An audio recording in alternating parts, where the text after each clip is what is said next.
perfectly. All right. Do you want to talk about how you started at Art Center and then proceed to the actual Caprice, or where do you want to start? I'd be happy to do that Okay. because I think it's an interesting story in itself. So, I am a first generation immigrant from the Philippines. Hmm. And when I moved to the United States at the age of 17 with my family, I knew nothing about the history of cars in America. Hmm. All I knew was we were in the middle of LA. There were cars all around, of all the different nationalities and vintages. And I just love cars. I fell in love with cars. Hmm. But I never asked the question, who's responsible for designing these cars? Hmm. So I decided to just, when I was going to school, I was working and going to school, I decided to take a major that would allow me to make a living independently. Um, and I majored in computer technology. I did that at a um, community college, which at that time in the early 70s in Los Angeles was free, which was pretty awesome, I thought. Yeah, yeah. And so I got my associate's degree and I started working at a computer peripherals company after getting a 2 year degree. Okay. Now, during the work day, during um, coffee breaks, I would be sketching cars because I love cars. Hmm. And all my life, since I was a child, I always was into drawing. And well, one of my bosses noticed it. He noticed that I was um, drawing cars. One day he stopped by my workstation. Hmm. He brought a stack of magazines. He said, I'm leaving the company for a better job. He said, I noticed during your free time, you're always drawing cars. He said, I have a feeling you're going to find in this stack of magazines something you would rather be doing. And it was, the magazines were industrial design magazines. Okay. So I was flipping through them and I like any kind of design. Hmm. So I was looking through it, and lo and behold, I come across an article on automotive design. And to make things even better, one of the top schools in the world was only 30 miles away from me. So I really had no idea what schooling was like for automotive design. But a Hmm. friend of mine who was the head of the art department of the high school that he was teaching Hmm. at invited me to join him. He said he was taking his faculty members to visit the Art Center College of Design. Okay. And that was the school that at that time was considered one of the top two in the world. Hmm. So he said, do you want to come along? And I said, sure, of course I want to come along. Well, I joined them and was exposed for the first time to people actually designing cars. The students were either in the studio drawing cars or Hmm. in the shops working on uh, clay models. Hmm. And yeah, after half a day of just looking at the activities, I knew that's what I wanted to do. Oh, okay, cool. It was like, this is it. This is what's for me. Hmm. Ironically, at the same time, at the computer company, because I was a very efficient worker, I Hmm. kept on getting promoted. Well, I got promoted to the point where it was beyond my knowledge. I knew that in 6 months, they're going to know I know nothing about my job and there's nothing I can do because Yeah. I needed more education, you know? Yeah. Yeah, I thought if I have to go back to school, I might as well take something I really enjoy. Forget this Mhm. computer stuff. Yeah, I'd yeah. like to be a car designer. Yeah, that's cool. Now, the challenge was, um, how do I afford it? It was Mhm. super expensive. Mm-hmm. for me at the time anyway. Um, but my wife and I was married at that time. We lived a very frugal life, and we had saved enough money for 1 year's tuition at Art Center. Mm-hmm. And the condition to be to get a government loan was you had to pay for your first year out of your own pocket. I'm assuming Mm-hmm. that's for them to see how serious uh, Mm-hmm. one was about their schooling. Yeah. And once you were able to complete the first year, then they would grant you a loan. Um, and that's what took me through Art Center. Um, now, I think the next step to talk about would be really interesting about how I got hired.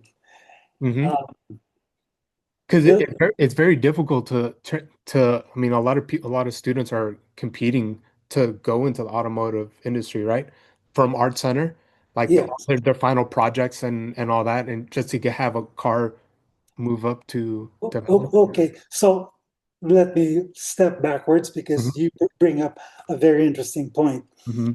When I took the tour of Art Center, I asked the guide, our tour guide, what does it take to get accepted by the school? Hmm. And she said, oh, it takes a portfolio of sketches. Okay. And once again, I was totally naive. I thought my questions were so basic. I said, well, how many sketches do you need? And she said, at least a dozen. At that point in time, I had no formal art training at all. I Hmm. just knew I wanted to be a car designer. I drew cars for fun. But in order to get a portfolio, I thought I need to take some classes. So in the meantime, for 2 semesters, I took classes at a, um, a community college. One was how to draw in perspective, because Hmm. at that time, I only drew side view or front view or rear view. I didn't know how to draw in perspective. So I took a class on how to draw in perspective. Hmm. Then the second class I took was creating a portfolio art techniques. Hmm. And after taking those 2 classes, I came up with literally a dozen sketches because that's what the tour guide said. You need Doesn't a sketch dozen anything. sketches. Hmm. I sent in the dozen sketches and was thrilled I got accepted. Hmm.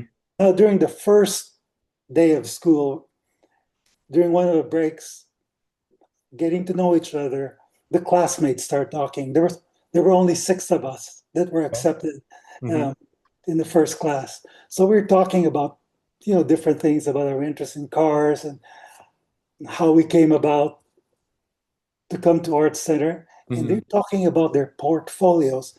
And some of them did like hundreds of sketches. They turned in sketchbooks. And Oh they, wow. they turned to me and looked and said, so what did you have as a portfolio? I said, I had a dozen sketches. So having heard their story, I was even more, I felt even luckier that Uh-huh. I even got in. Yeah, yeah. So that was I think an interesting anecdote in my Mhm. journey through Art Center. Oh, okay. That's cool. Do you have any other questions regarding my time there before I tell you No, how I got hired? no, we can move on. Yeah, we can move on to the next step. The beauty of Art Center and the reason why I chose to go there Uh-huh. was in a traditional school. Um, you go to school, get your degree, you come up with a portfolio, and then you go job hunting. Hmm. At Art Center, because of its reputation, at the end of each term, the companies, the global companies come and send representatives. You could say scouts, but a lot of them Hmm. are actually executives. They come out Okay. and they interview you and they look at your portfolio.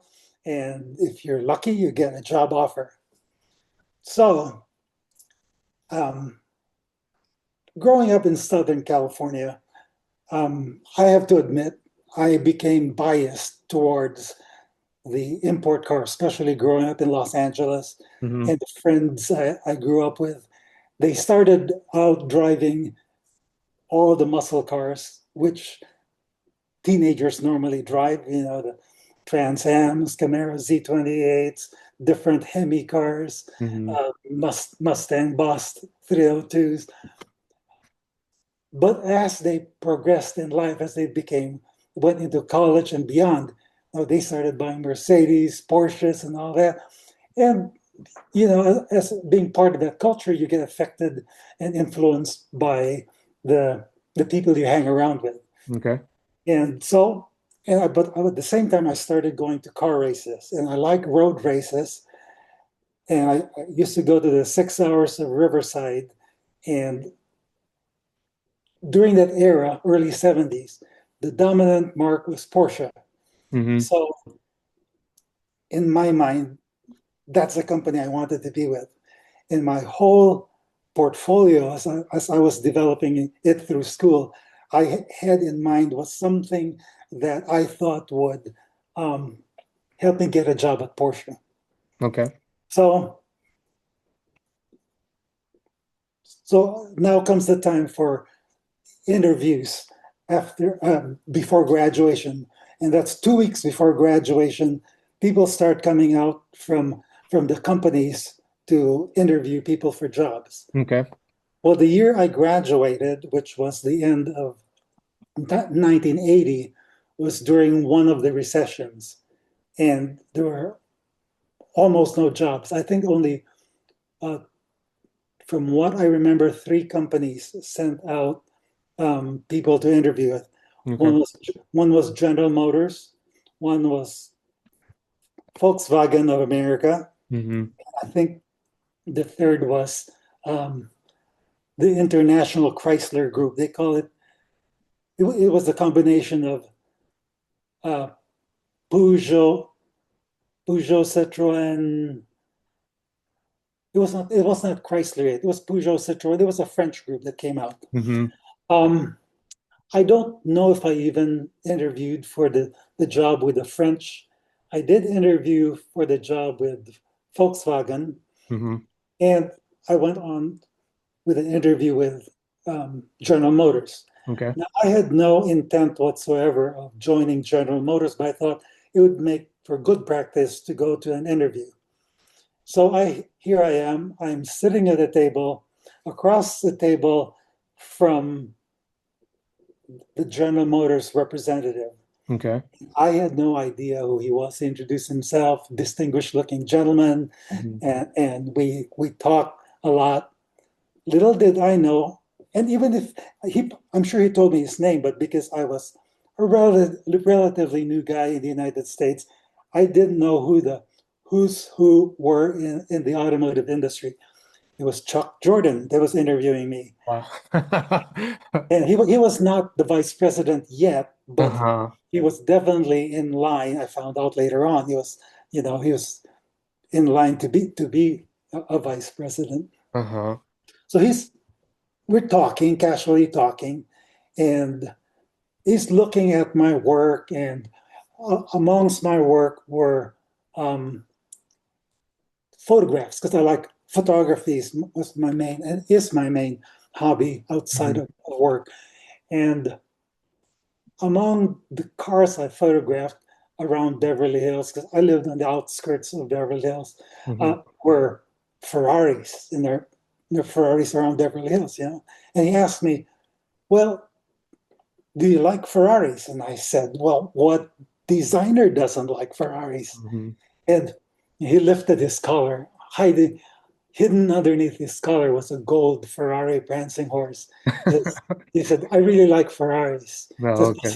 "My son gave this to me for my birthday." Oh, that's cool. And he holds up his sleeve and shows me his cufflinks. He said, and he was pointing out his Ferrari cufflinks. Hmm. Well, I held out my sleeves and I said, "I got them too." I was wearing cheap, the ones you got at Road and Track, they're probably $20 cufflinks. I'm sure his were like $300 The cufflinks. And real, the I was real. wearing these $20 cufflinks. But anyhow, that kind of, you know, I think opened up or cracked the ice, and we were Hmm. much more relaxed talking about it.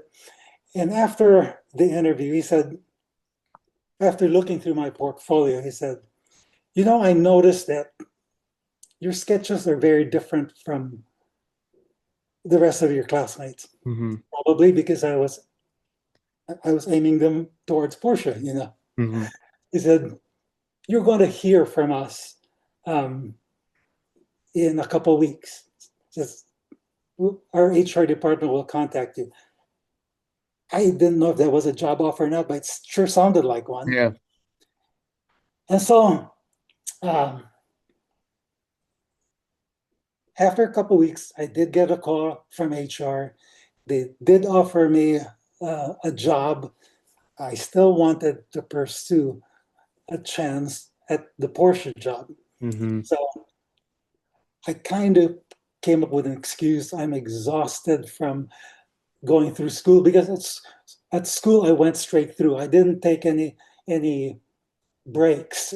That allowed me to complete a 4-year course in 2 years and 8 months. But that was taking no breaks, and so I said, I'm exhausted. I Mm-hmm. need a couple weeks break. Well, in that couple weeks, I went over to Porsche for an interview, and I had been in contact with them, and they said they were looking for someone with a couple of years of experience. Mm-hmm. But they said, if anyone from Art Center shows up at our doorsteps, we're not going to turn them down for an interview. But because you don't have the 2 years of experience, we're not going to pay for you to come out here. If you want to come out here, you can come on your own. Okay. So I did. I Okay. borrowed I borrowed money. I didn't have any money. I borrowed money to Mm-hmm. buy the plane fare, and I went over there. And having spent time, they took almost a day showing me around the premises. Mm-hmm. And I had a couple of interviews with their head designer at that time, who was Tony Lapine. Mm-hmm. Uh, and Tony said, I think you could use more you could use more experience. And he knew I had a job offer from GM, and I don't remember how he knew it. Maybe because it's a small community. I'm not sure. Okay. But he said General Motors is the best training ground in the world. He said I spent 16 years at General Motors before I became the head of Porsche design. So he Mm-hmm. said, if you survive GM for 2 years, I'll guarantee you a job over here. Oh, okay. But he said, I have a feeling if you survive 2 years, you're not going to want to come back. So I just took that as it was and came back to the US and accepted the job with General Motors Mm-hmm. and found it was a great place to work, great guys to work with, so much to learn. The depth of talent was just astounding. Um, it was a very fulfilling place to work at. In the meantime, I knew people that had ended up graduating from school when the job market eased up a bit and went to work at Porsche. And so I asked one of them, who was a classmate of mine, I said, Porsche has only two lines of cars, the 911 and the 914. Mm-hmm. What else do you guys do? Or at that time, the 928 had just come out. I said, what what do you guys do when you aren't designing Porsches? Because the life cycle of Porsches is so long in between model changes. He Mm-hmm. says, well, we contract with other companies. He said, well, we take on designs of anything like industrial air conditioning units that go on top of buildings and forklifts. He was doing forklifts at the time. Uh-huh. And I'm thinking, well, here at General Motors, you never run out of cars to do. There's just so many cars. Mm-hmm. So between that and the fact that my wife decided to go back to school and it was her turn, she worked while I went to school. Now it was my turn to work while she went to school. So life kind of just happened and took place, and I ended up spending almost 36 years at General Motors. And it was true then that the Porsche gentleman he once you got bit by that bug, you just stuck with it. Yes, yes, very much so. Hmm. And do I regret it? Well, once in a while, I'm curious what would have happened, but I was really happy with the years I spent, so no regrets. No, that's cool. And also too, um, also one of the reason why I got in contact with you is because there's certain um back then magazines would cover like vehicles and but the thing is like right now in this era we have video, we can video chat, obviously we're doing this, and I wanted to Yes, shed light on people who created timeless bodies. Um and one of them, for me, my personal opinion, is that Caprice. That Caprice is a timeless, in my opinion, it's one of my favorite bodies. Obviously, I have a whole, I mean, I love cars, so I can name like 30 cars as well on my list. But sure. that's one of the reasons why I want to get you on here. I want to have like a spotlight for you, Mr. Rusin. I interviewed John Moss. Um, then my next interview, hopefully, when we can get this scheduling, is going to be Clay Dean as Yes, well. But I just want to give you like the reason why I'm doing this, just a light on your work and what you accomplished and what your tone of designing automobiles, because I don't want to take away from the new designers, but there's an era where you can feel the life of what you I'm trying to put this into words. What you created back then, and all the other auto designers, you can feel the passion in it. Right now, you can kind of feel it's less passion. It's more miles per gallon. It's horsepower. I don't know. I can't describe the feeling. I, It's I hard to think say over words. I think beyond that too. This is my take on it. It's I think there was more passion back then. There was more obsession. Now, Obsession's a good word. That's a great word. I think it was an obsession for the automobile. mo most of the people, and don't take me wrong, there are some real car nuts out there Hmm. who are starting their jobs, but many of them go into it because they know it pays well. Okay. During my time, I think we went into the field not even thinking about money.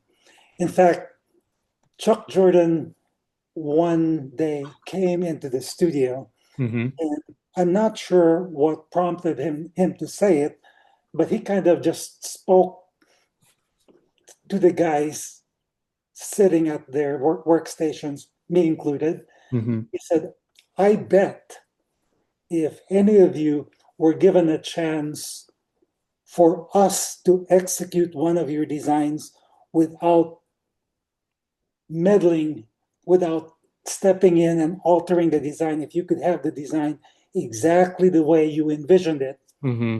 you would do it for free. And he was right. Yeah.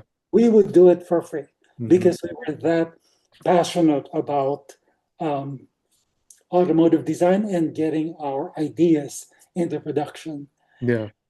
I don't know if the new generation feels the same way. I Hmm. can't speak for them, but to your point, I don't. It doesn't seem so to me. But Hmm. I don't want to make a blanket statement about the younger generation. Yeah.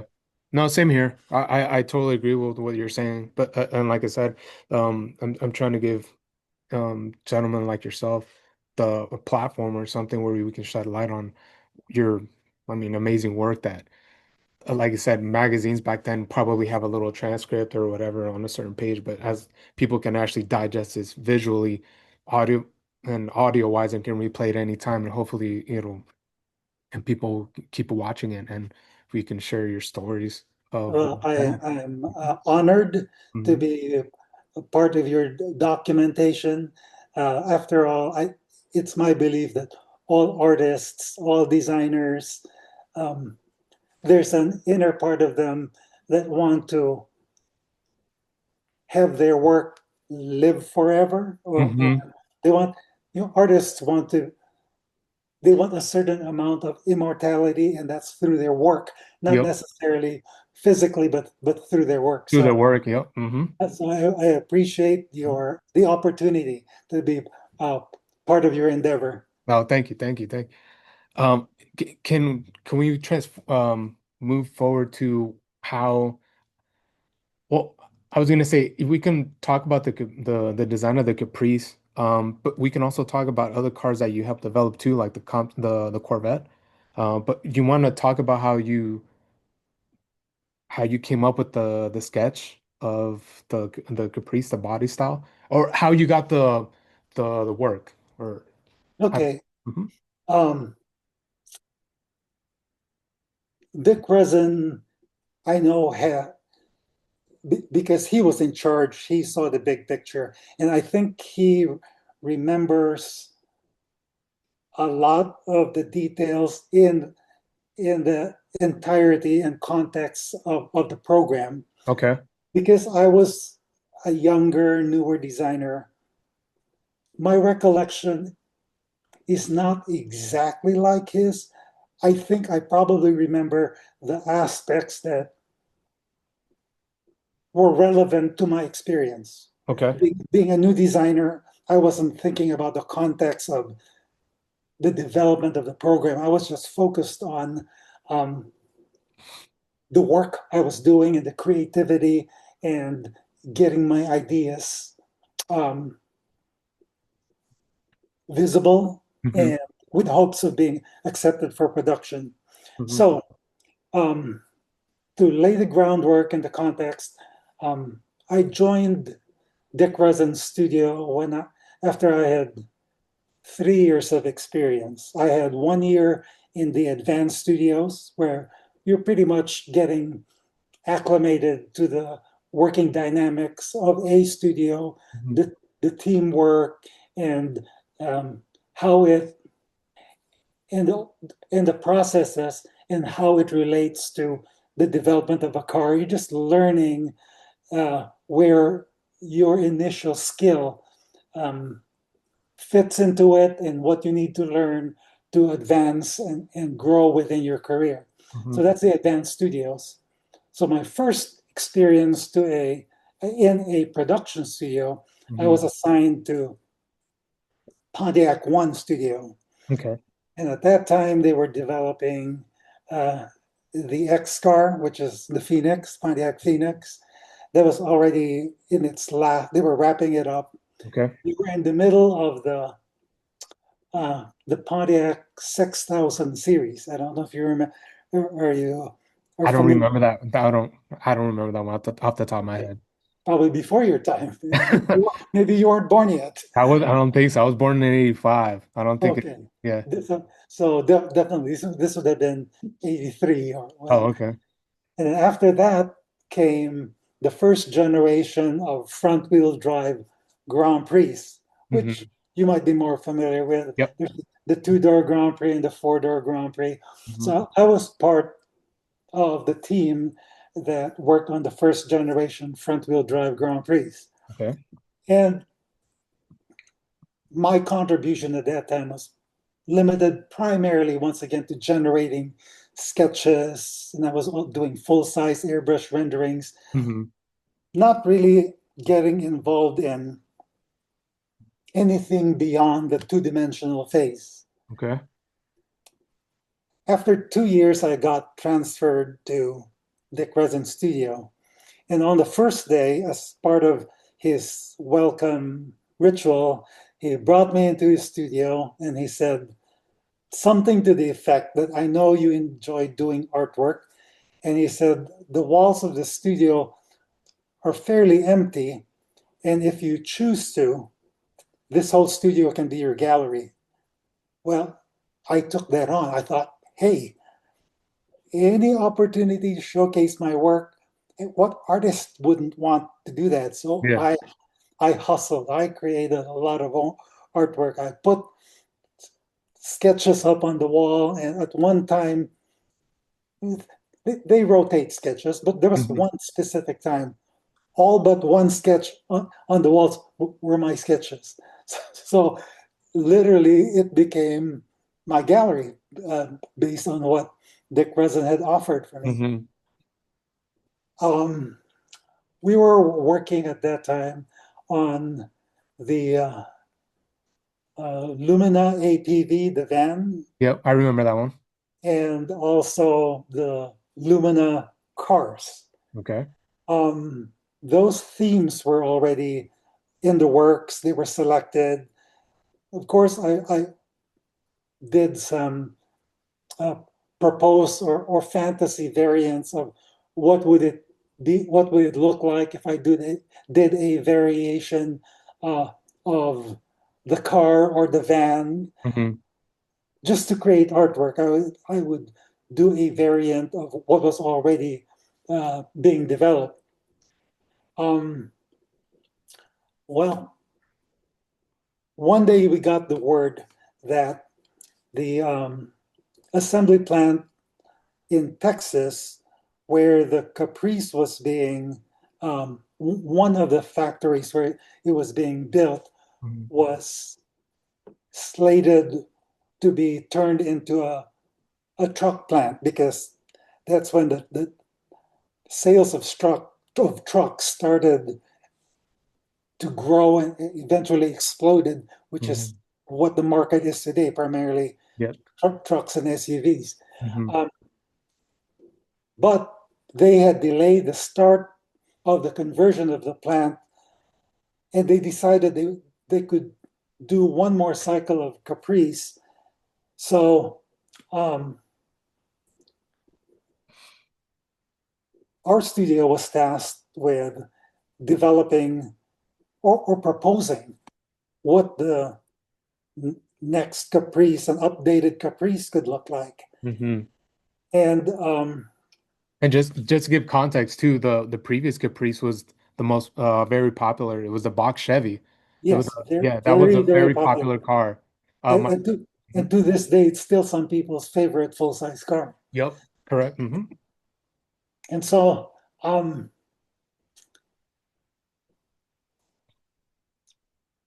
Dick Rosen, in what he sent you, Hmm. gives the context, or at least I've seen what he's written about the context of how it came to be that our studio was working on it. Hmm.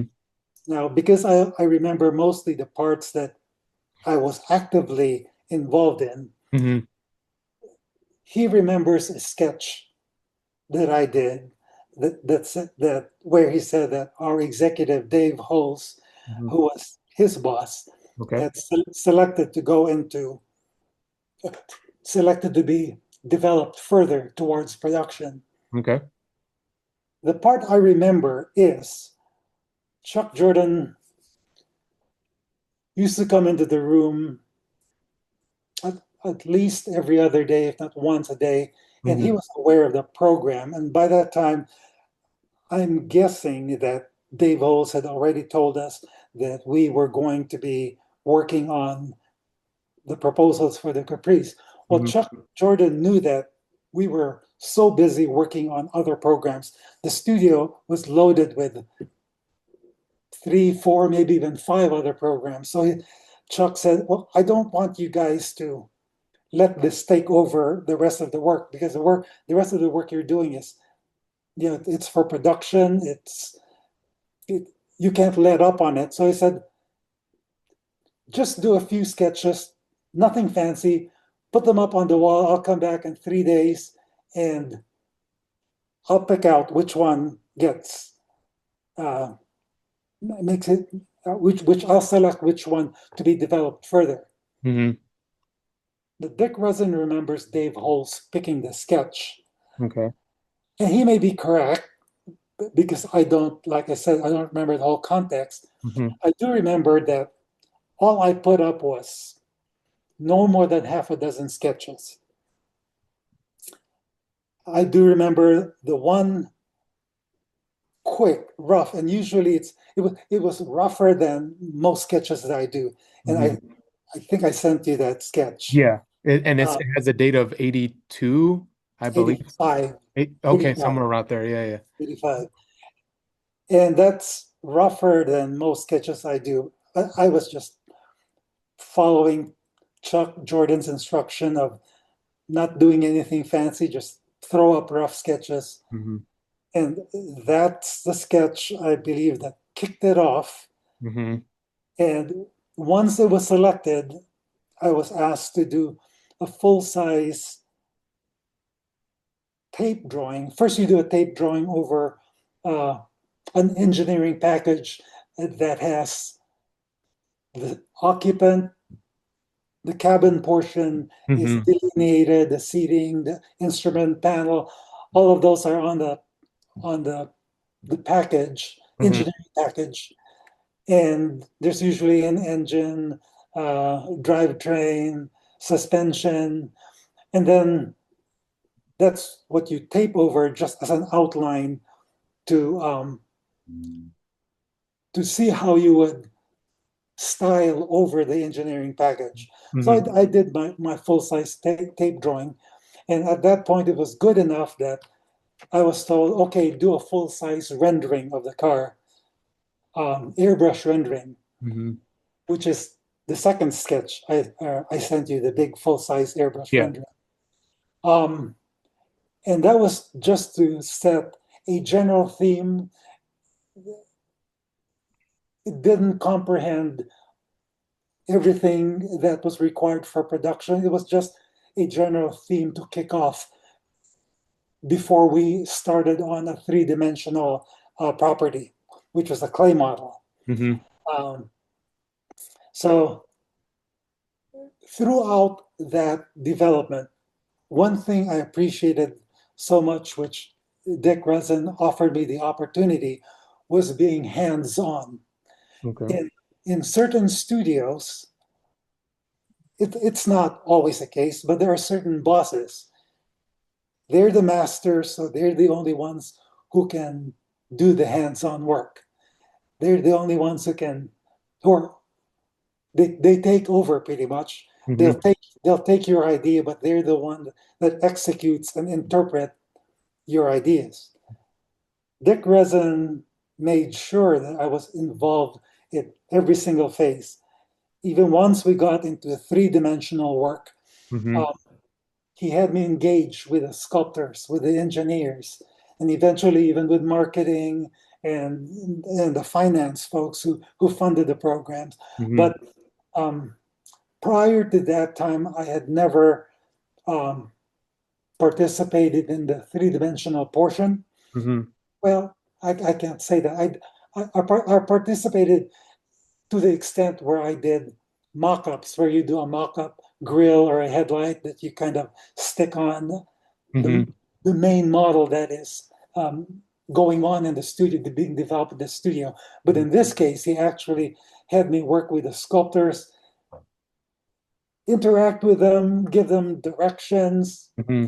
And throughout that interaction, I was learning, and I learned a lot by being involved in every single phase, every single step of the program.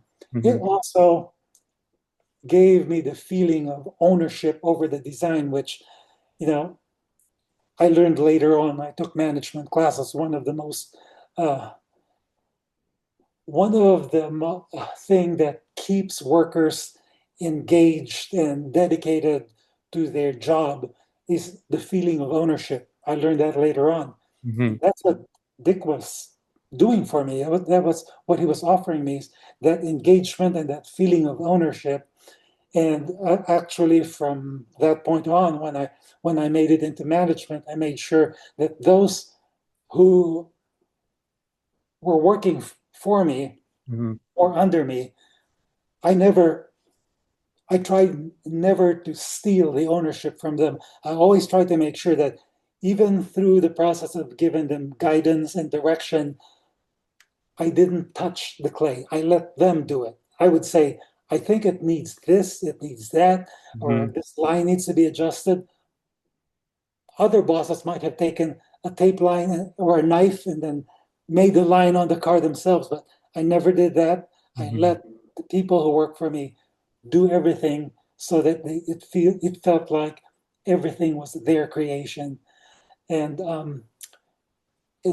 that's what I learned by working on the Caprice, because I got the opportunity to um, work every single phase, every single part, the grill, the headlamps, the wheels. I Hmm. had the opportunity to participate uh, in all of those designs. And later on in my career, I even had like the last job I had was being in charge of underhood appearance. So I was I had opportunities to even give guidance and collaborate with the powertrain engineers who actually developed the the engine compartments. Now, Okay.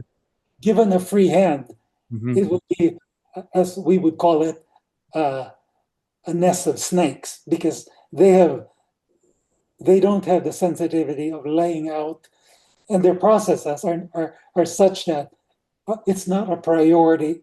Uh, Aesthetics is not a priority of laying out an engine compartment, but working with them, um, we're able to um, help improve the appearance of of any underhood. Now, I was not that involved with that of the Caprice. I have a feeling most of that was already done because of the previous car. They had to relocate the engine a little bit, I think, shift it either forward or backwards, but I did not participate to that extent. But Hmm. in later programs, I was able to do that with other cars. Gotcha. And I know that I think with that design, if I'm not mistaken, the engine was set back a little bit further, a few inches back than Yeah, the yeah, normal the box Chevys were. And also too, I'm not sure if this is true or not, but the design that you created, maybe Mr. Resin, will maybe elaborate a little bit more, but he was telling me that it was one of GM's like an aerodynamic, the drag coefficient on that vehicle was really good for that time, 4 miles per gallon, and still keeping it a very beautiful, create a beautiful design of a car and still get like better miles per gallon. Is that true? yes. Aerodynamics, though, try to remember if I participated in the wind tunnel tests. Hmm. I I have done a lot of wind tunnel tests. I'm not sure I did so on the Caprice. I think by that time I had gotten a promotion, so I moved on towards the latter part of the Caprice development, but the theme was already set. Hmm. Uh, but my inspiration for design ever since I started working Hmm. was Le Mans race cars. Aerodynamics was a big thing for me, and the first studio that I started out with in at General Motors Hmm. was the Advanced Aerodynamic Studio. So Okay. everything I did always had a sense of or an attempt to make it intuitively as aerodynamic as possible. You Hmm. never know if it's aerodynamic enough until you put it in the wind tunnel. Hmm. But at least I tried to start out with the idea that I would think would give it the probability that the aerodynamics would be good to start out with. Hmm. Yeah, and I will have to um, also give uh, nodding credit to at that point in time in the industry. Ford was with the Taurus probably started out doing their aerodynamic shapes for conventional sedans for the mass market. And so that also had some kind of an influence on the market, I think, which made it easier for us to sell the idea to our management. I personally admired their when they did that at first, but I there's nothing about it. I didn't copy it or anything, but it was a license for us to produce something that was more aerodynamic because after all, there was a car that was being sold successfully in the marketplace that had aerodynamic as a, a concern and Hmm. shaped to be so. Yeah, yeah. It do you remember or do you even have if you maybe somewhere. Do you have early sketches of the interior that you remember? Do you No, I did not do the interior. no interior? Okay. Think the guy who did the interior, I think his name was Julian Carter. But Julian Carter. at General Motors, the disciplines are split between interior studio and exterior studio. I've Okay. always worked in exteriors. Hmm. There have been times that I've collaborated on projects or I've overseen projects overseeing both interior and exterior. But Hmm. in that phase, at my level of participation, um, I was just focused on the Exterior. exterior. Okay. The, on the here the other question too. When you were developing, like, did you have a hands-on, or like I said, on the grill itself? Um, do you have sketches of that? Do you have sketches of like headlights? Do you have like somewhere like other photos that you can send me so I can post that on the video later? If or even like the clay model. Do Yeah, you have photos of that? I'm not sure if because I know you said your photo is your I, hobby. I'm not sure if you have any. I did, but back then, Uh-huh. I I was transferred a lot, and it's typical at GM, Hmm. um, where we would get moved around a lot. I think it's so that both the designer or the studio would not get stale. So every 3 years, I would be moved around a lot. Hmm. And I would only take with me my favorite sketches. So a lot of those sketches were either discarded or left in drawers that eventually got discarded. Hmm. Uh, there are a lot of photographs, but GM archives would have them, Okay. and the few that I have, I'm lucky to have. And um, one of my former bosses at that time told me his advice to me was on every program you have, keep some photos of the vehicle just as a reminder.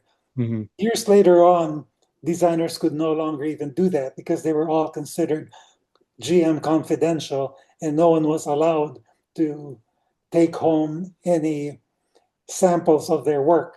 Fortunately, during my time, it was still allowed. No, okay. Okay, that's pretty cool. At least you, because I know the airbrush one, that was an amazing photo, the one that you Thank you. sent me. And like I said, I'm gonna post that on at the very end when I do like the editing and stuff. I'm gonna put that in the video. Uh, I might send you a couple more sketches. okay. Because I do have a few more, but none of them were detailed. I know I did do the grill. Hmm. Headlamps, I don't know if that happened organically working with lighting engineers. Hmm. Even the taillight, I remember doing sketches, but I don't know if I have any sketches of those. Gotcha. I'll see what I have. Okay. And also the taillight, correct me if I'm wrong, but did you get the inspiration the first one, if I can remember correctly, the 1966 Impala had the three square headlights, taillights. Yes, Did you yes. get, and then same thing with the box Chevy. Did you get inspirations from that, or how'd you come up with that design of taillight? It's more than just inspiration Hmm. in the automotive design field. There's a certain, they call them brand cues that are expected so that the customer can make the link between the outgoing car and the newer car. There's certain elements that have to be reinterpreted Hmm. in a newer way to go on to the newer product that still harken back and allude to the aesthetics and graphics of the Hmm. older product. So I, I'm sure that I wanted a more block tail lamp, a rounded block tail lamp for graphics, but I'm sure for brand consistency, I had to break it up into three visual graphics or visual lamp cams Hmm. when it was lit so that it would have a consistency with the previous I model. yeah, I totally get what you're saying. It's almost like a like an homage, like I It's don't know, maybe an the evolution. evolution, that's a better word. It's like an evolution of what's going on, but it still has a throwback to what other customers are already aware of that brand of vehicle. I get it. And, Totally and understand. it's an overly used term, but Hmm. you're going to hear it from designers a lot. It's part of the DNA of the vehicle. Yeah, that's true. It's, it's an overused term, but Yeah. you'll hear that over and over again. Okay. Okay. Um, um, one of the photos that you sent me, um, let me look at the email again because I think it was the burgundy color, and you said it was like a. I had a question about it. Give me one second. Oh, the one without an engine, the non-running Yeah. car. Do those cars stay somewhere? Do they get crushed? I mean, what happens to those like pre-production cars that have no engine or is just like a display model? Some are saved and some are crushed. And I don't know what happened to that particular one. Mm-hmm. What happens during the development of a car Mm-hmm. is if not all not all designs have a fiberglass model made of them. Mm-hmm. Dick Rosen had the foresight, and I think it's because it was a significant enough departure from the cars that it was replacing and the era of cars it was replacing. He had the foresight that once we reached a, a state where the car was, it looked like it was going to be, it was going to make it to production, Mm-hmm. um, though it was still far from completion. He decided to send it out to be cast and then have a fiberglass model made of it. I Mm-hmm. think to preserve it, um, and it also helped remind the executives as they walk through the hallways, remind them that this is the future of Chevrolet. Uh, Mm-hmm. so now that you brought it up, I'm curious myself if that model still exists. You know, I've never seen it um, since that period of time, so it would not surprise me if it was crushed. Gotcha. Where was that photo taken? Do you remember? We call it the patio. It's a viewing yard Mm-hmm. where you can park. If you squeeze them together, you probably could park 150 cars. It's that large. Okay. But the viewing yard is one where we typically put anywhere from one, three, or up to 5 or 6 cars out, and you can step back 500 feet and view the car in this um, pristine space. It's just brick in the on the ground, and the walls are also brick with a glazing, a special glazing done by one of the um, brick tile ceramic artists in Mm-hmm. the area. It's a neutral background that where all the cars go out to be evaluated and photographed for record keeping, Mm-hmm. and we call that the patio. And so that's where it was photographed. And is that in California or can you disclose No, where that is? that's here in Michigan. Oh, in Michigan? Oh, okay. Okay. Yes, Um, the do you remember the continuation after the Caprice? Do you remember or were you part of um or hands-on with the next not the generation, but you said the like the DNA with the the Lariat. 90 the 94 Chevy Impala. Do you remember that when it first came out? Do you remember Is that the one where they opened up the wheels Mhm. and then they changed The the emblems, the emblems with color? and like I said, I'm trying to gather up as much as information as as part of that generation because it is that body style of the Caprice. But I remember Clay Dean, he said that he was in part of. He designed the Impala, that actual emblem itself. He designed the grill, but I wasn't sure if you were part of that as well. Because I said in the beginning of the interview, the when I put the your name on it too, for your name and Clay Dean and Mr. Ruzzins and John Moss were part of that list of names. Well, you're talking about specifically the Impala, not Hmm. no longer the Yeah, Caprice. yeah, the Okay. continuation of that, because remember, 94 through 96, or yeah, 94 through 96. By that time, I had moved on. I was already in California, but Hmm. I know enough about it where, first of all, when I did sketches for the original Caprice, Hmm. among the six sketches I put up, I know I can remember four distinctly. One of them had fully skirted wheels, like really smooth bottom, Hmm. fully skirted wheels. And then the half skirted one, which is the one that got selected for production, Hmm.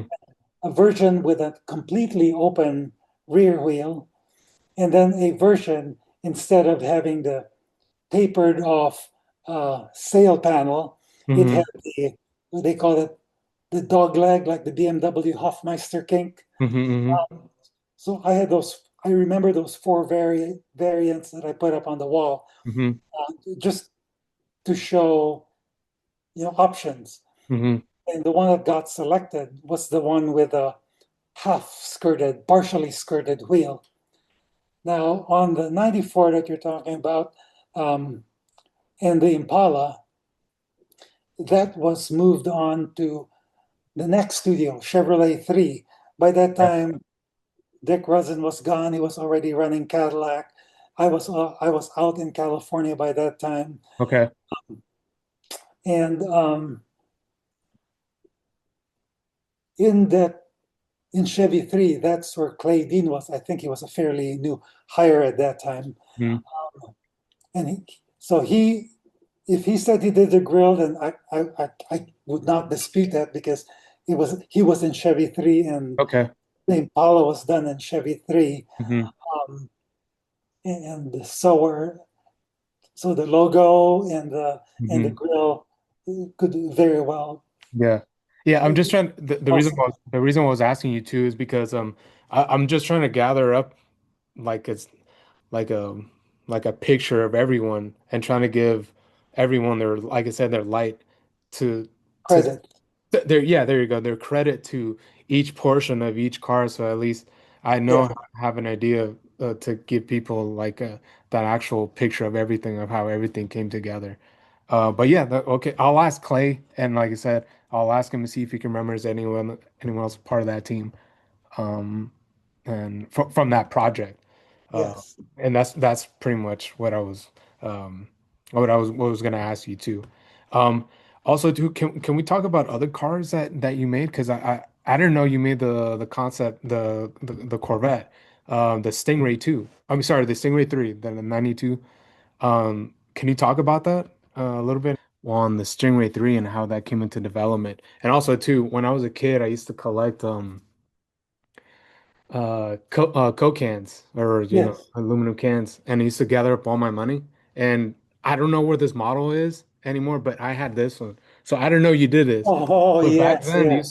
they used to sell these kits, uh Right. and it was a Stingray, and I had that as a kid. I don't know where it ended up. I think it's somewhere in the closet somewhere. I have to look for it, but I did have that exact model. But yeah.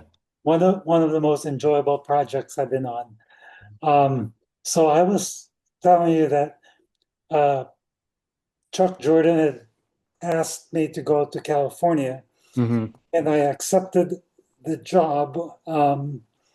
And I asked him what his mission was for me. Hmm. He said that the Corvette Stingray was already in the works.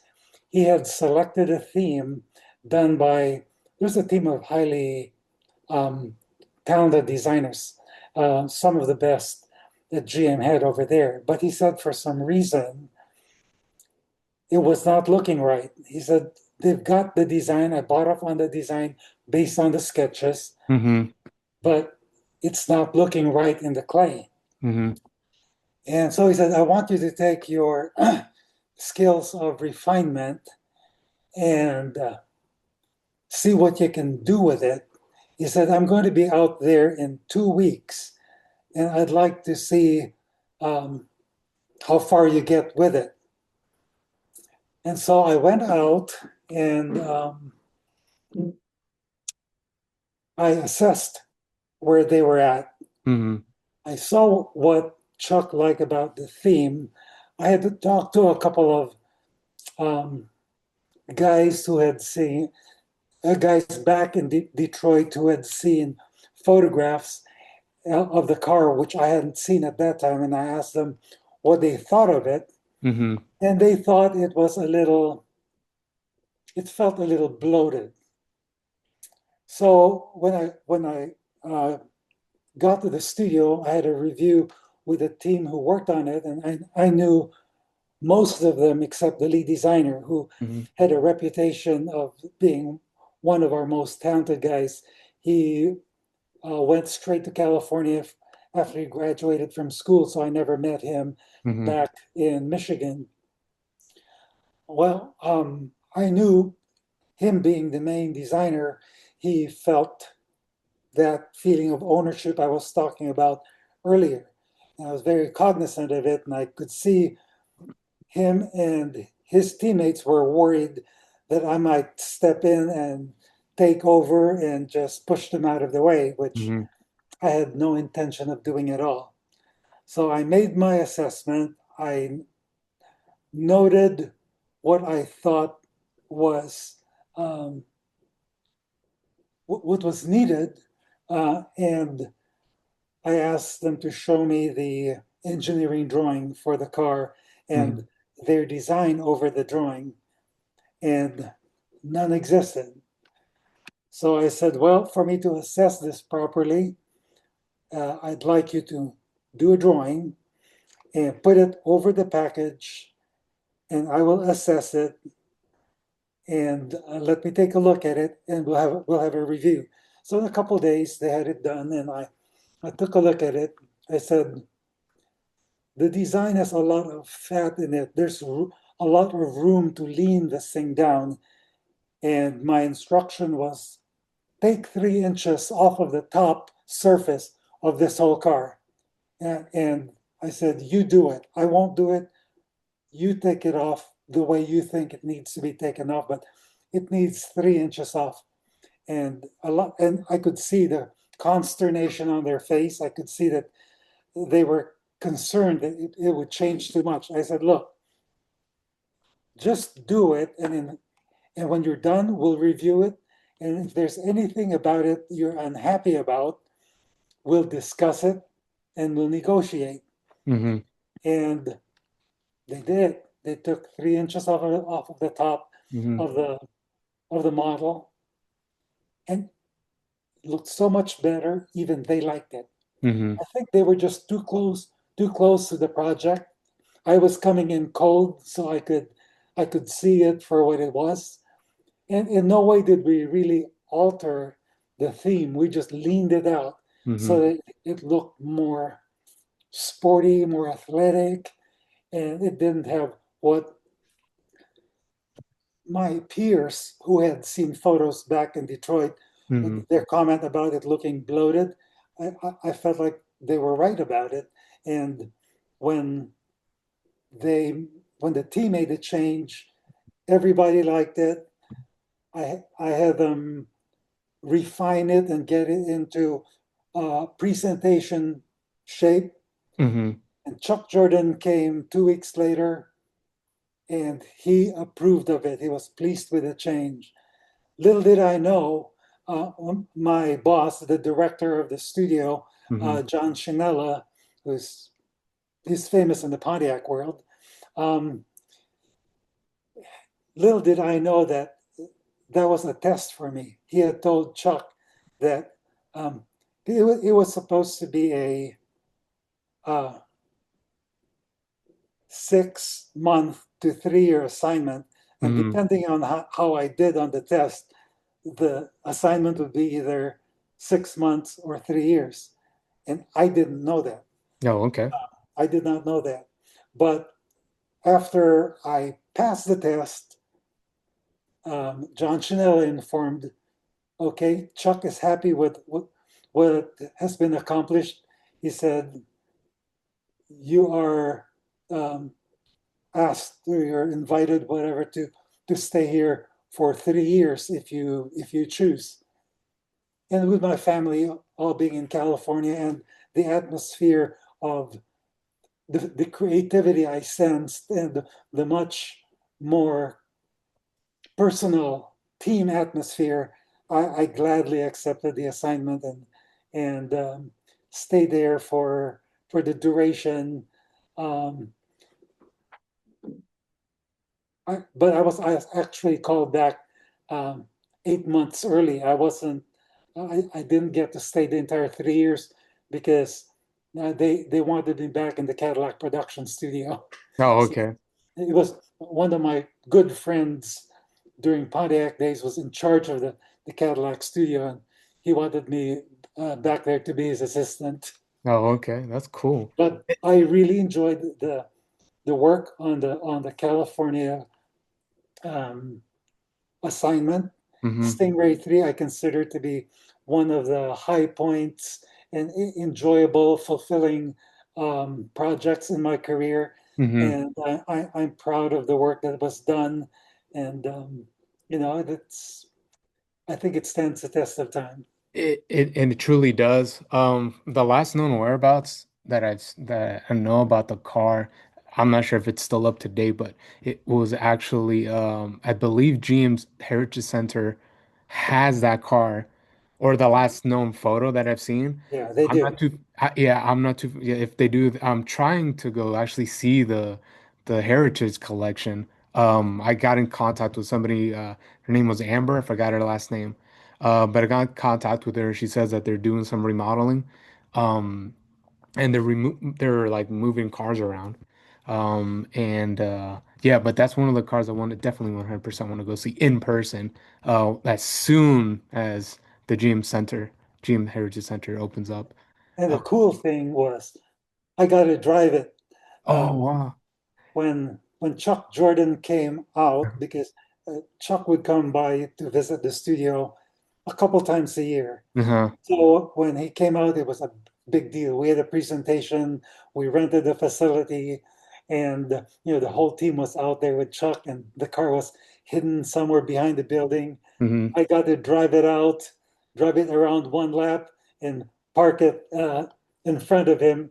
And so he got to see and hear the car in motion. And then later on, he got in and drove it himself. No, that's awesome. That's amazing. Have you seen it ever since that time? Yeah, I've seen it a few times, You've seen it a few times? Oh, okay. and I have been to the Heritage Center before they moved it.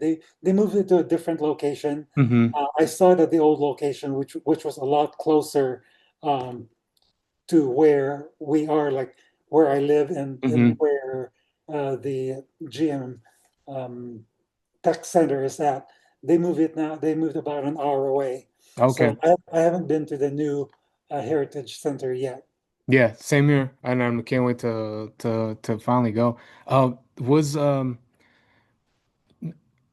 obviously it didn't come, I mean, it didn't make it into a production car, but was it an actual like a General Motors exercise? Do you know the actual overall goal of what it was? I mean, obviously it gave you the opportunity to showcase your skills, but The do you know what the goal was?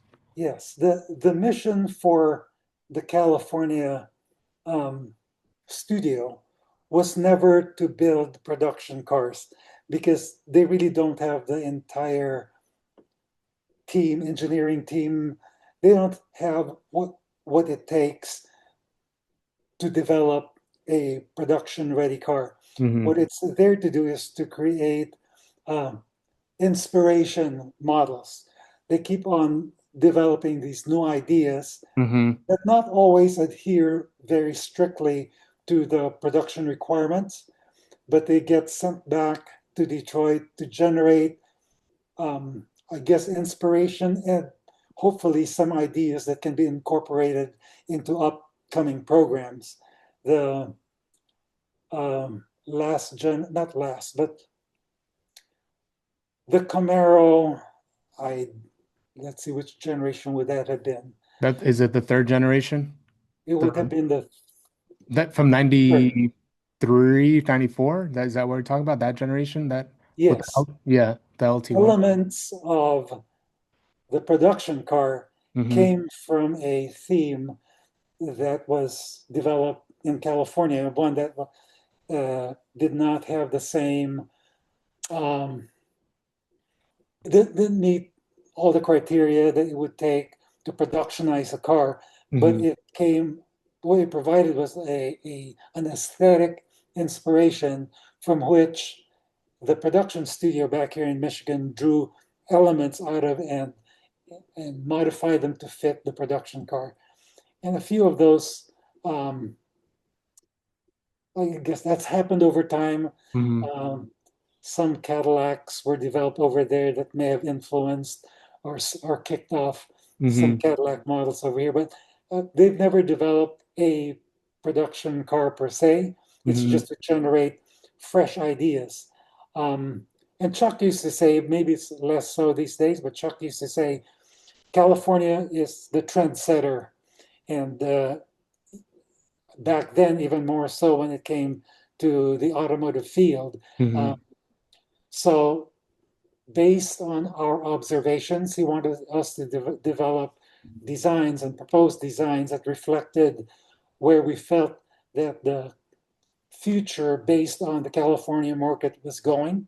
And that was one of the things we did. I'm not sure that is part of the mission right now, Mm-hmm. but there, if anything, the operation has gotten a lot bigger than when I left. It's probably triple the size. And so I anticipate they're going to have even more influence in the future. Gotcha. Is there any other cars that you can list that you actually helped design, create, inspire? Do you like maybe like your top five? Because I'm assuming you did a lot, right? I mean, you spent a lot of time at General Motors. Yes. Uh-huh. I've, in my 36 years at General Motors, I worked on every um, car brand except for GMC and Hummer. So I worked for all of them, and I had a little bit of influence on anything from the first generation Saturns, which were almost done by the time I got to the studio. They were like 95% done, but Hmm. I was able to leave some influence on those, the first generation of Saturn cars. From there, I went to California, and that's where we did, or the most, I guess, visible or well-known um, products that came out of there would have been the Stingray 3, and then later on, the Pontiac Salsa concept car. Oh, okay. And that was also a very fulfilling project, worked on by a young team, and they were designing a car that reflected what they felt they needed for their generation of buyers. Hmm. Um, the Before my time, they had also done the General Motors Impact, which became the EV1 electric car. Oh, okay. I remember. I remember those And cars. so that was designed by another designer before my time, but I finished it. I saw it through the build element into the show car phase. Gotcha. And I don't mean to cut you off, but I believe also that car is at the Heritage Center as well. That EV model, the one. If anyone or whenever that opens up, people want to go see that as well. Uh, that makes sense that it Hmm. would be there. I don't recall it, but it would not surprise me that it's there. Um, and as I said, after my stint in California, I got called back to the Cadillac studio. Hmm. And by this time, being in entry management, I was doing primarily the directing of all of the work going on, aesthetic work that was going on within the studio on a Mm-hmm. day-to-day basis. I had bosses that would come in that would give their input and critique and sometimes give directions, Mm-hmm. but they would come, have the review, and leave the studio and maybe not come back for another week or so. But I lived with the cars on a day-to-day basis and more or less uh, orchestrated the development of the cars that were taking place within the studio. Um, my boss, who had uh, selected me as his assistant, he Mm-hmm. had a lot of faith in me. He used to tell me, if it's good enough for you, it's good enough for me. I trust you. Uh, just let me know if you need my horsepower for anything, and you got it. And he gave me even more exposure where I dealt um, on a regular basis with the engineering groups. I would negotiate uh, certain elements that they would want implemented on the car, certain engineering or legal requirements, or sometimes it was driven by cost issues. Mm-hmm. I would work my best to preserve the studio intent while um, hopefully coming up with a solution that met their needs. So my way of working, rather than stick my feet in the ground, was try to understand where they were coming from and what it was that they needed, and propose a solution that hopefully um, addressed both of our needs.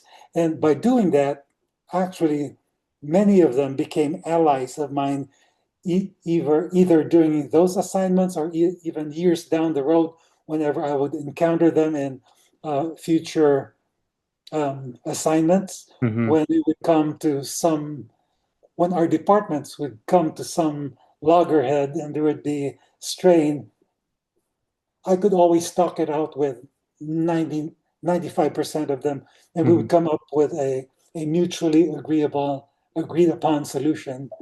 Um, so during that phase, for the next 2.5 years, every single Cadillac that came out of the Cadillac studio, that would have been from 92, or my time was 92 to 95.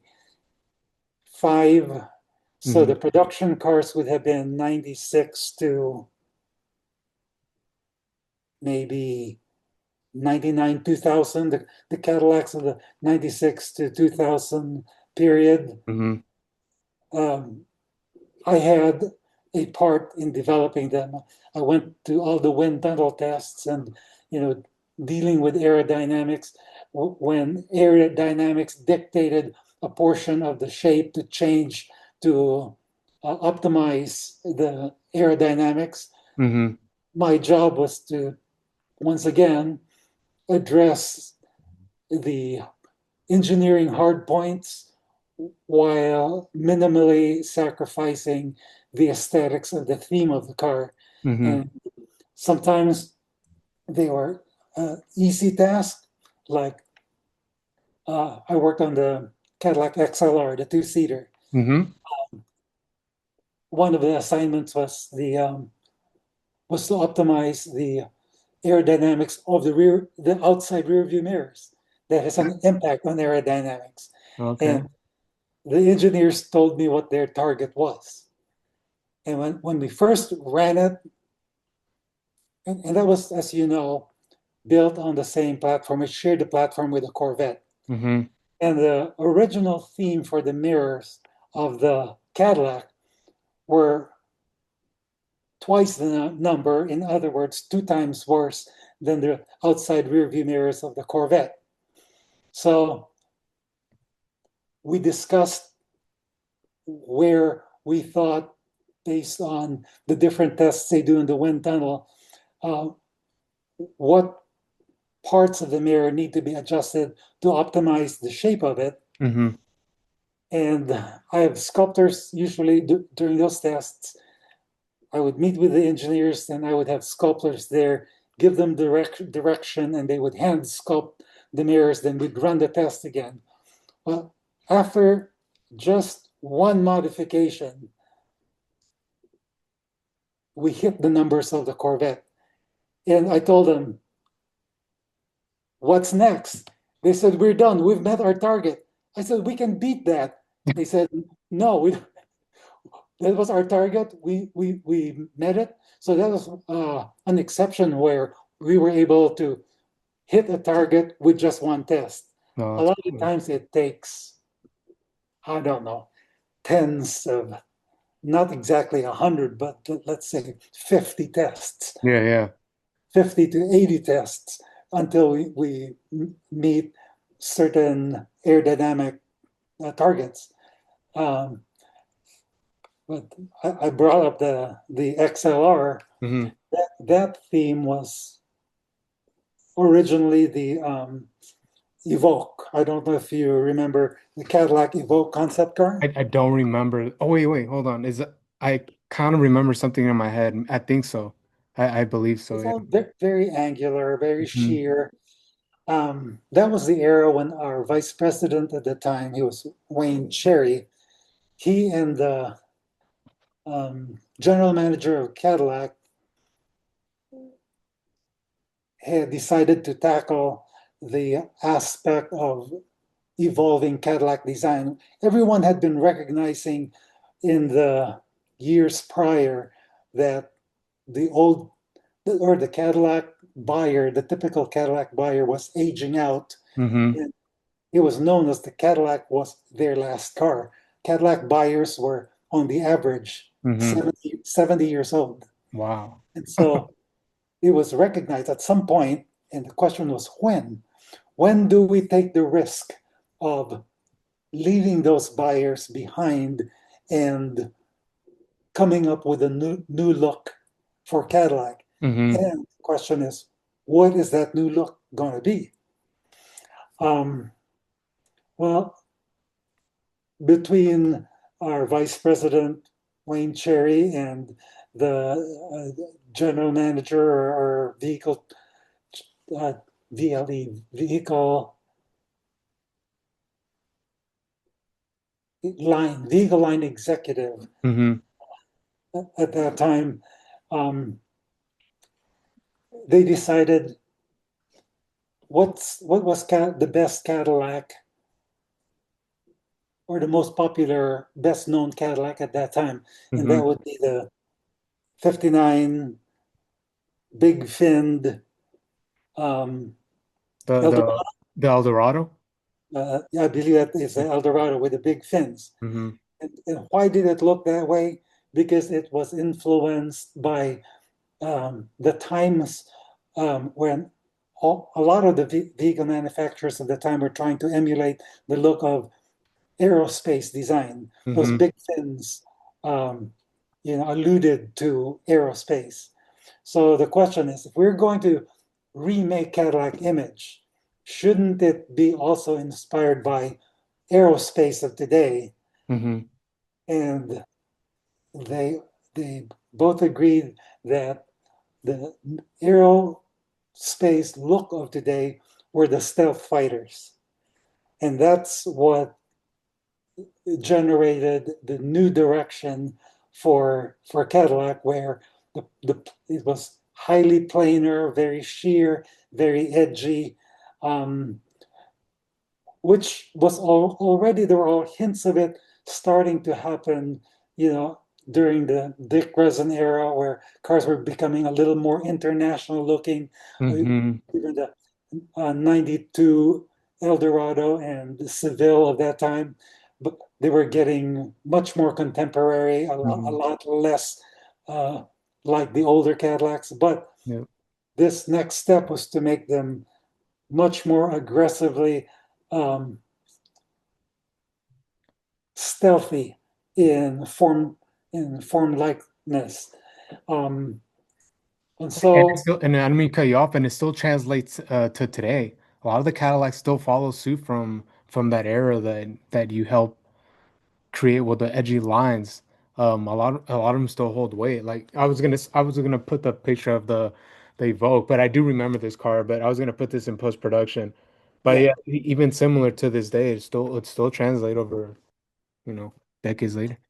Yes, they're evolving that look into something more luxurious because Mm-hmm. that look was very distinctive, but you could criticize it in retrospect as probably not having the elegance and detail. I think Mm-hmm. they had the elegance and proportion and drama, but they probably lack a little bit of detail, which today's Cadillacs, they're starting to introduce more of the details that make even more of a luxury statement.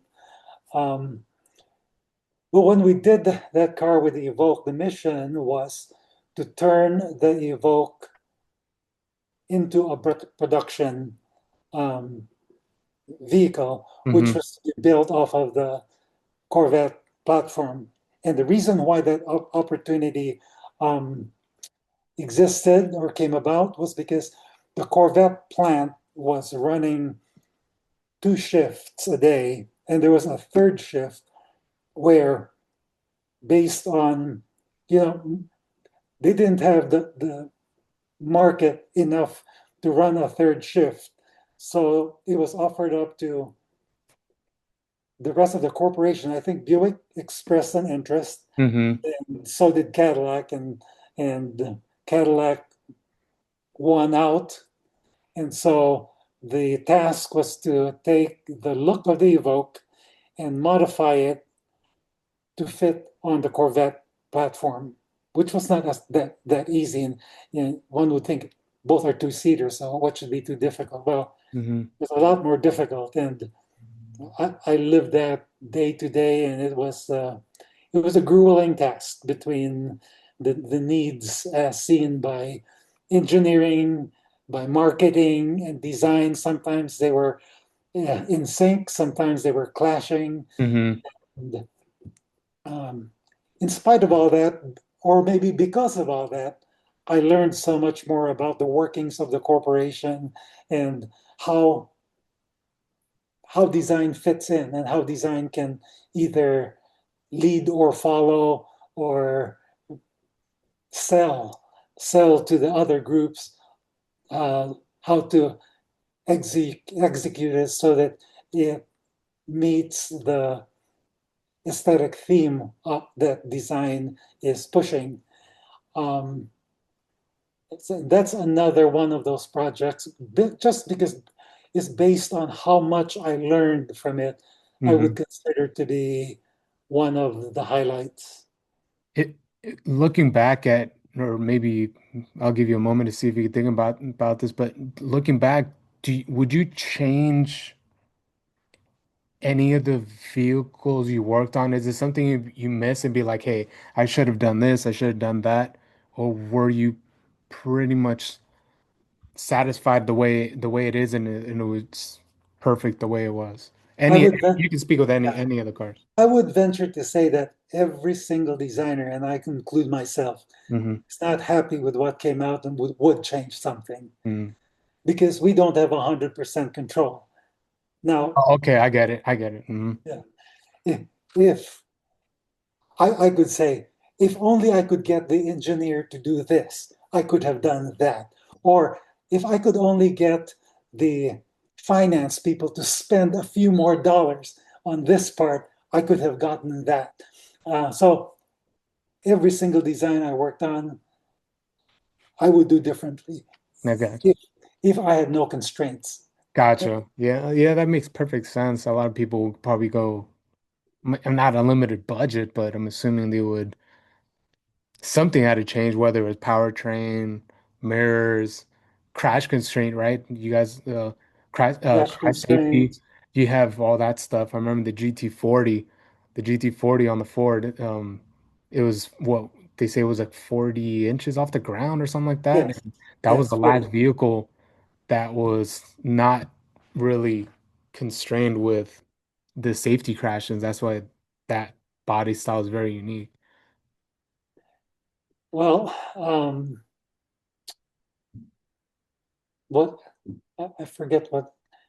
you triggered a question of when you said was there anything else I would do? Hmm.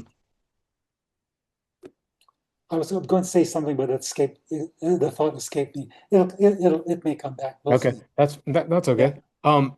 Did you did you have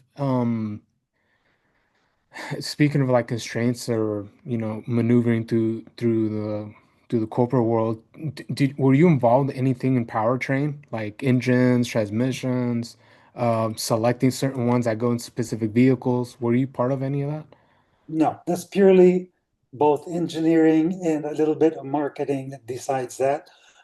I had an influence on how the part would look or Mm-hmm. how the engine compartment would look when you opened up the hood. Mm-hmm. Uh, my last project was on the C8 Corvette, and my job was in charge of corporate underhood appearance. So Mm-hmm. all the underhood appearance in the corporation, I was overseeing. Okay. And the very last one was the Corvette. Mm-hmm. And Mark Royce had said, hey, when I take this car out to an auto show and I open up the hood, I want to be proud of what you see. So that was motivation for the engineers to work with me or to Gotcha. work with us in design, um, because they knew that aesthetics was a priority for Mark Royce. And that's a good I didn't even know you worked on that part of the Corvette. Um how Well, I have a lot of questions here, but let me go with the first question. The first question is, when you first got assigned that job, how difficult was it to keep silent about the new design of the actual mid-engine Corvette in the back? Was it very difficult to just be like, I got to keep this a secret? You The know, by that time, like I said, it's my last years. So that would be between my 34th and 35th year at GM. Mm-hmm. The novelty is really gone. It's like it's a job. I have a job. Okay. I have a job to make it look good. This part look good. Whether I like what's going on elsewhere, Mm-hmm. I have no control. That's Gotcha.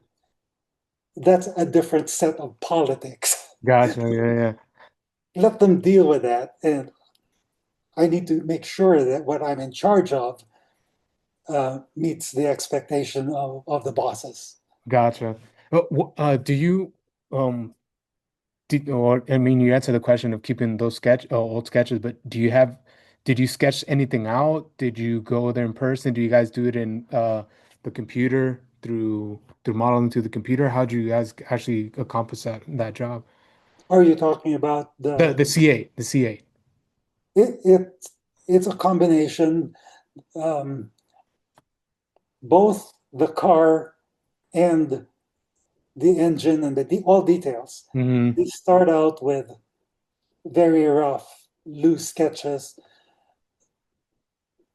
The more mature designers are more comfortable just sketching with pencil and paper. The Mm-hmm. proverbial sketch on a napkin, which very few people I know really sketch on napkins. Okay. It's more like sketching on the side of a during a meeting on one of the um, handout papers that you get the program. You just sketch on the along the borders of it, little sketches. Mm-hmm. Anyhow, um, so it starts out with loose idea sketches, and Mm-hmm. then someone might go onto the computer and start doing a little bit tighter drawings on the computer. And of course, you have to start incorporating the the known limitations. If you're working on the exterior body, then it's um, the packaging of the occupants, packaging of drivetrain suspension chassis. If you're Mm-hmm. working on the interior, it's packaging of the airbag systems, the instrument panel, all the crash requirements, um, all of the eye there's a visual eye level requirements on 95th percentile male down to I can't remember 60th percentile female. You have Hmm. to incorporate all of that. Um, on the exterior, there are things like lighting, that most people wouldn't think out.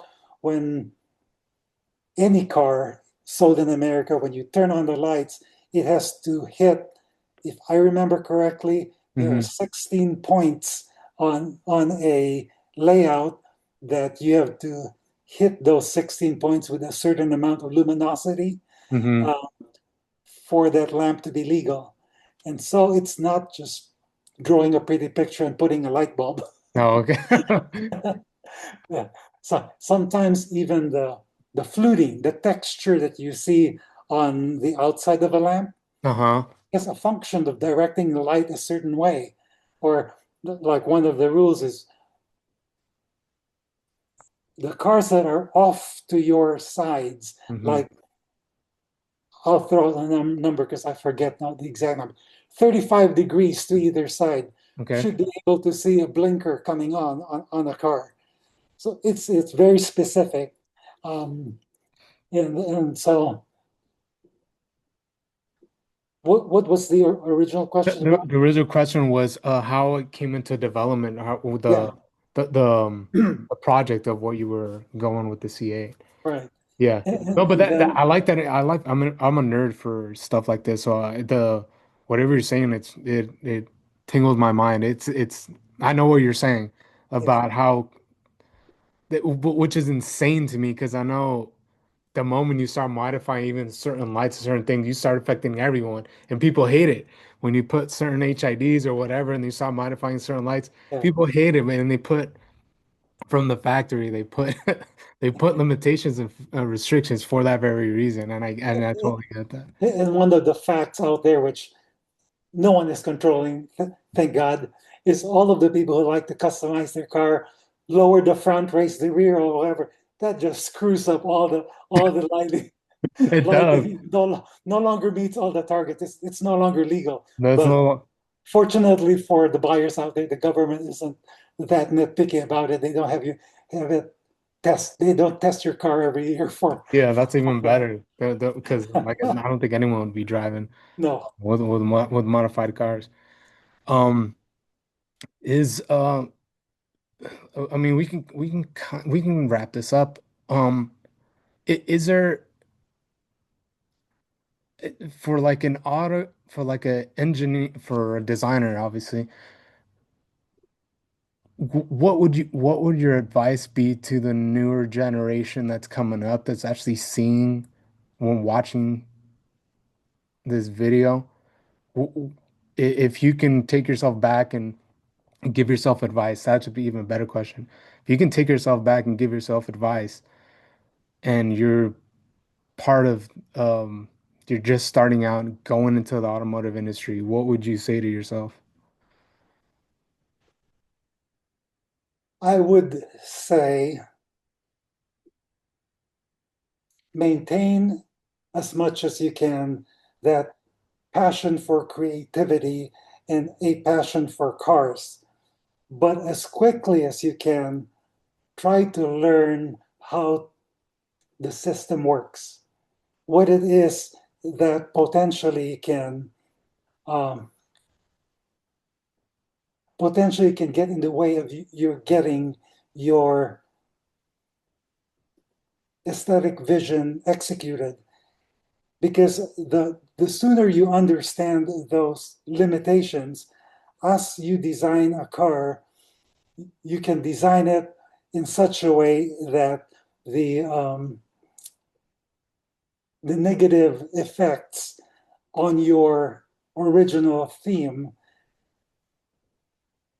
or the effects of those criteria on original theme have less of a detriment to your design. That being said, the first phase of design should be pure creativity, where you let your imagination go wild and you just see what's possible.